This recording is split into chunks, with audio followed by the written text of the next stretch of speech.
এরকম মজাদার গরুর মাংস রেসিপি করার জন্য প্রথমে আপনাকে গরুর মাংস নিয়ে নিতে হবে। আমি হাফ কেজি পরিমাণ গরুর মাংস নিয়েছি, 250 গ্রাম বুটের ডাউল নিয়েছি এবং আদা এবং রসুন বেটে নিয়েছি, সাথে পেঁয়াজ কুচি। আমি এখন চুলা জ্বালিয়ে দিব। চুলা জ্বালিয়ে দেওয়ার পরে এরপর আমি পাতিল বসিয়ে দেব। পাতিল বসিয়ে দিয়ে পাতিল যখন একটু গরম হবে তখন আপনি তেল দিয়ে দিবেন। আমি এখন তেল দিয়ে দেব পরিমাণ মতো। তেল একটু বেশি দিলে ভালো হয়, স্বাদটা একটু ভালো আসে। তেল গরম হয়ে গেলে এর ভিতরে দারচিনি এবং তেজপাতা দিয়ে দিব। এরপরে পেঁয়াজ কুচি যা আছে সবগুলো দিয়ে আমি হালকা ব্রাউন করে নেব। পেঁয়াজ কুচিটা যখন ব্রাউন কালার হয়ে আসবে তখন আদা বাটা এবং রসুন বাটা দিয়ে দেব এবং আদা এবং রসুন বাটা দিয়ে একটু নেড়ে নেব যাতে আদা রসুনের গ্রানটা চলে যায়। আদা রসুন দিয়ে দেওয়ার পরে এখন একটা হালকা পানি দিয়ে দেবো যাতে মশলা লেগে না যায়।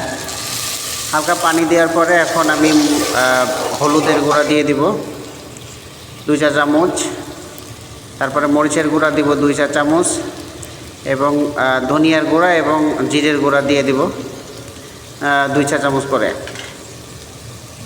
এখন এগুলোকে সুন্দর মতো একটু নেড়ে নেব। মশলাটা যখন তেল উঠে আসবে তখন গরুর মাংস আমি আস্তে আস্তে দিয়ে দিব।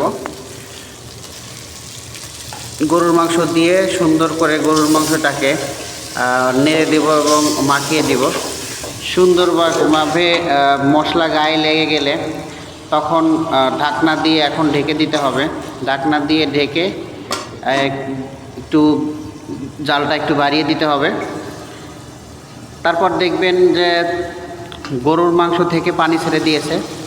এই পানি দিয়েই গরুর মাংসকে সিদ্ধ করতে হবে। আমি অফ ক্যামেরায় 2-3 বার নেড়ে দিয়েছি। পানি যেহেতু ছেড়ে দিয়েছে এখন লবণটা দিয়ে দেব। লবণটা দিয়ে আবার সুন্দর করে মাংসটাকে নাড়ে চেড়ে তারপর আবার ঢেকে দিব। এরকম 15 থেকে 20 মিনিট সিদ্ধ করার পরে ঢেকে এবং নাড়ে দেওয়ার পরে পানি যখন শুকিয়ে আসবে, গোস্ত থেকে যখন পানি একেবারে ছেড়ে দিবে বা তেলটা বের হয়ে আসবে, ঠিক সেই মুহূর্তে ডাউলটা দিয়ে দিতে হবে। বুটের ডাউল আগে আপনারা ভিজিয়ে নেবেন, 2 ঘন্টা যাবত ভিজিয়ে রেখে দিবেন।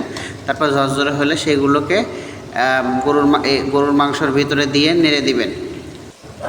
খুব ভালো করে গরুর মাংস আর বুটের ডাউলটা মিক্স করে নেবেন। সুন্দর মতো যত মিক্স করতে পারবেন তত বিষয়টা ভালো হবে, যাতে এই বুটের ভিতরে যে লবণ আর ঝোলটা আছে সেটা সুন্দর মতো যায়। তারপর এটাকে আবার ঢেকে দিবেন। 3-4 মিনিট ঢেকে এভাবে সুন্দর মতো কষায় নেবেন। কষায় নেওয়ার পরে পরিমাণ মতো এরপরে গরম পানি অ্যাড করে দিবেন। আমি আমার ঝোল অনুযায়ী পরিমাণ মতো গরম পানি অ্যাড করে দিয়েছি। পানি দেওয়ার পরে ঢেকে এভাবে 20 থেকে 30 মিনিট রান্না করবেন এবং এর মাঝে 3-4 বার করে নেড়ে দিবেন। সুন্দর করে নেড়ে তারপরে রান্না করবেন। যখন পানি শুকিয়ে আসবে তখন আপনার ঝোল অনুযায়ী আপনি দেখবেন যে সুন্দর এক কালার হয়ে গেছে এবং রান্নাটা কমপ্লিট হয়ে গেছে। দেখেন কত সুন্দরভাবে রান্নাটা ঠিক কমপ্লিট হয়ে গেছে। দেখতে যেরকম সুন্দর, খেতেও ইনশাল্লাহ অনেক সুন্দর হয়েছে। আমি নিজে রান্না করে নিজেই খেয়েছি, আলহামদুলিল্লাহ অনেক ভালো হয়েছে। আপনারাও এভাবে রান্না করবেন অনেক মজা করে। আমার ভিডিওটি যদি ভালো লেগে থাকে তাহলে লাইক, কমেন্ট এবং শেয়ার করে দিবেন এবং আমার চ্যানেলটাকে সাবস্ক্রাইব করে দিবেন। দেখেন কত সুন্দর কালার আসছে, দেখেই খেতে মন চায়। আপনাদেরও ইনশাআল্লাহ এরকম সুন্দর হবে আশা করি। আমি যেভাবে রান্না করছি ঠিক এভাবেই সুন্দর করে রান্না করবেন। সবাইকে আবারও ধন্যবাদ জানিয়ে আমি আমার এই ভিডিওটা শেষ করছি। আল্লাহ হাফেজ।